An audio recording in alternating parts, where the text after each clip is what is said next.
Il y a des moments où tu n'as rien dit, et pourtant, tout a été dit, par ton regard, par ta manière de rester droit, par l'intensité de ton silence. L'homme éveillé ne se perd plus dans les cris. Il sait que la véritable puissance est invisible.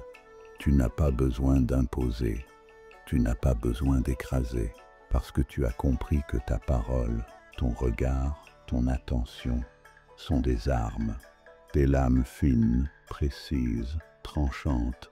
Chaque mot que tu prononces forge l'armure de ton âme ou la fissure. Chaque regard que tu poses donne de la valeur à ce que tu regardes. Tu places un sceau, tu transmets une force ou une faiblesse, et chaque fois que tu offres ton attention, tu fertilises, tu amplifies, tu fais pousser. C'est pour ça que l'homme maître de lui ne parle pas pour combler, il parle pour construire. Il ne regarde pas pour consommer, il regarde pour bénir. Il ne donne pas son attention par réflexe, mais comme un acte sacré, parce qu'il sait que tout est énergie et que chaque vibration qu'il émet revient tôt ou tard dans son propre corps. Alors il choisit, il façonne, il crée par la parole, il guérit par la présence, il transforme par le regard. Le guerrier ne parle pas toujours, mais chaque mot étire, et chaque silence est un temple.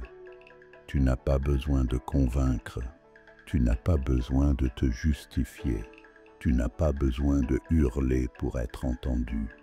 Ce que tu dis avec ton énergie, le monde l'écoute, même quand il ne comprend pas. Et c'est là que commence la vraie maîtrise, quand tu apprends à tenir ta langue, comme une lame, à poser ton regard, comme une lumière, à offrir ton attention, comme une bénédiction, parce que tu ne veux plus nourrir le bruit, tu ne veux plus participer au vide, tu ne veux plus donner de la force à ce qui te vole ta clarté. Alors tu sélectionnes avec rigueur, avec amour, avec sagesse. Tu parles peu, mais tu parles vrai. Tu regardes peu, mais tu regardes juste. Tu donnes peu, mais tu donnes tout. Et c'est ce peu-là, chargé d'intention, qui fait toute la différence. Le monde veut t'agiter, te faire parler trop vite, te faire réagir trop fort, te faire croire que plus tu bouges, plus tu existes. Mais toi, tu es le contre-courant. Tu es la pause dans le vacarme. Tu es l'œil calme au centre de la tempête.